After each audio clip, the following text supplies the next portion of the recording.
பார்க்கிறாய், குருமார்களை மட்டும்தான் இவ்வாறு வணங்க வேண்டும். தங்களை அத்தனை அசுரர்கள் மத்தியில் இருந்து வந்திருக்கிறார். இவனது மூளை இவன் கட்டுப்பாட்டில் இல்லை, கட்டுப்பாட்டில் இருக்கிறது. குசா, மிகவும் தவறு. அவனுடைய மனம் நன்றி உணர்ச்சியில் நிறைந்திருக்கிறது. சரியாக கூறினீர்கள் தேவி. லவன் குசனின் உருவமும் திறமைகளும் இளவரசர்கள் போல்தான் உள்ளது. அவர்களுடைய பெயரை கேட்ட பொழுது அவர்கள் மிகவும் பெருமையாக கூறினார்கள். லவன் குசனா? ஆம் சுனேனா, அந்த ராமனை நிற்பது போல் இருந்தது. ஒரு பகுதி கடுமையாக, கூர்மையாக, எளிமையாக, மென்மையாக இருந்தது. ஏனெனில் அந்த வீர சிறுவர்களை கண்டு அயோத்தியின் இளவரசர்கள் நினைவுக்கு வந்து விட்டார்கள். அவர்கள் இருவரும் பார்ப்பதற்கு அப்படியே நம் மகள் சீதையை போல் தெரியவில்லையா? அவர்கள் நெற்றியில் இருந்த வரிகள் தெரியவில்லையா? ஆனால் அவர் சீதை கிடையாது. நீங்கள் சீதையை பார்த்து வெகு காலம் ஆகிவிட்டது. அதனால் கூட நீங்கள் குழம்பி இருக்கலாம். சீதையை பார்த்தாக வேண்டும். ஒரு நொடியில் நான் சீதையை கண்டுபிடித்து விடுவேன். நான் அவர்களின் அன்னையை சந்தித்தேன். நீ எங்கும் செல்ல வேண்டாம். நான் அந்த 2 சிறுவர்களையும் மிதிலைக்கு அழைத்து வர ஏற்பாடு செய்கிறேன். என்ன மீண்டுமா? இப்பொழுதுதானே சுத்தம் செய்தீர்கள். அம்புர துணியை முழு மரியாதையோடு மிதிலையின் அரசர் ஜனகரிடம் கொடுக்க வேண்டும். இப்படியே தேய்த்து கொண்டிருந்தால் அது தேய்ந்து போய்விடும். அதே புத்திசாலியான குசன் அவர்கள் தினமும் தேய்த்து குளிக்கும். நீ தேய்ந்தா விட்டால் நான் தெரியவில்லை. நான் குளிக்கும் பொழுது நீங்கள் சொல்வது போல் நான் தேய்த்தே குளிக்க மாட்டேன். ஆபத்து, ஆபத்து இளவரசே, ஆபத்து. யாரால் உனக்கு ஆபத்து? சொல், கொன்று விடுகிறேன். அவன் ஆபத்து என்றுதான் கூறினான், அசுரர்கள் என்று சொல்லவில்லை. ஓஹோ, இடம் ஒன்றை கூறதான் இங்கு வந்தேன்.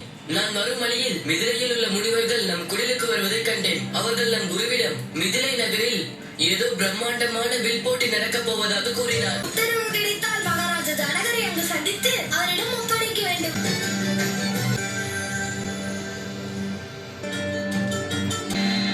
வணங்குகிறேன் முனிவரே. வாழ்க வளமோடு தேவி.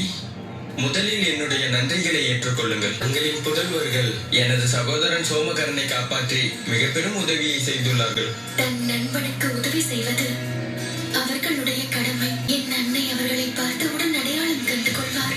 பற்றி நான் நன்கு அறிவேன். என்னுடைய புதல்வர்களில் என் ஜாடையை அவர் கண்டுபிடித்து விடுவார். உங்களுக்குள் எழுந்துள்ள அச்சம் நியாயமானதுதான் வானதேவி. தங்களுக்கு எது சரி என்று தோன்றுகிறதோ அதே செய்யுங்கள். இத்தாலும் அழியாதது, மறைத்தாலும் மறைக்க முடியாதது. லவன் குசனை மிதிலைக்கு அனுப்பி வையுங்கள். தாங்களே மிதிலைக்கு செல்வது அவசியம்தானா பிரபு? இல்லை சுமந்தரரே, அழைக்க மட்டும் நான் மிதிலைக்கு செல்லவில்லை. மிதிலை எனக்காக காத்திருக்கிறது. இதிலிருந்து எந்த ஆட்சேபனையும் வரவில்லை. இந்த வேள்விக்கு அழைக்க நானே நேரில் செல்லவில்லை என்றால் அவர்கள் மனம் குழப்பமடையும். மிதிலையின் அந்த தெருக்கள், அந்த அரண்மனை, என் சீதையை நான் கண்டு பல ஆண்டுகள் ஆகிவிட்டன. என்னுடைய பெற்றோரிடம் ஆசை பெற்றால்தான் அதற்கு சற்று ஆறுதல் கிடைக்கும்.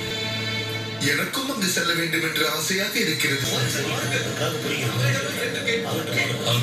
நான் சென்று பார்க்கிறேன்.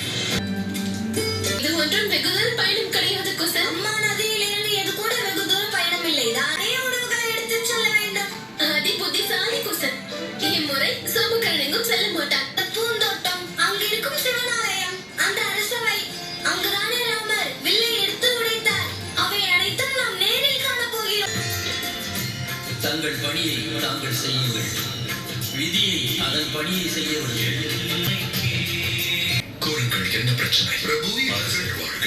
நான் மச்சய ராஜ்யத்தில் இருந்து வந்திருக்கிறேன். மச்சய ராஜ்ய இளவரசியின் கோரிக்கைகளோடு வந்திருக்கிறேன். தரப்பிலிருந்து சிறிய பரிசு. தங்கள் அனைவரின் வருகையை நான் மதிக்கிறேன். ஆனால் தாங்கள் கொண்டு வந்த பரிசுகள் தவறானது மற்றும் பொருத்தமற்றது. இது திருமணம், வியாபாரம் அல்ல. செல்வத்தை ஆதாரமாக வைத்து அதை பேசக்கூடாது. உள்ள விருப்பம் இருந்தால் சுயம்பரத்தில் கலந்து கொள்ள நிச்சயம் வருவேன். தாங்கள் கூறியதை நிச்சயம் நாங்கள் செய்து முடிப்போம்.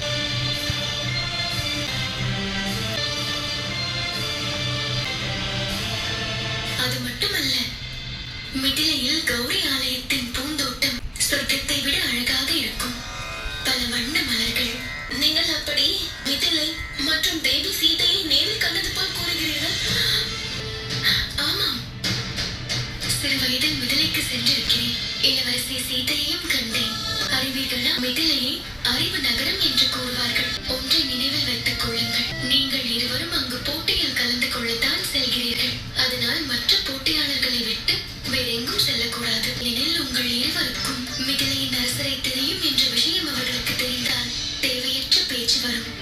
முடியும் வரை நீங்கள் இருவரும் அவர் கண்ணில் படாமல் இருக்க வேண்டும்.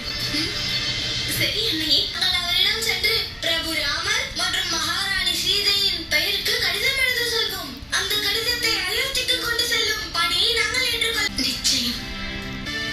ஆனால் மகாராணி சீதையை அன்னை சீதை என்று கூற வேண்டும்.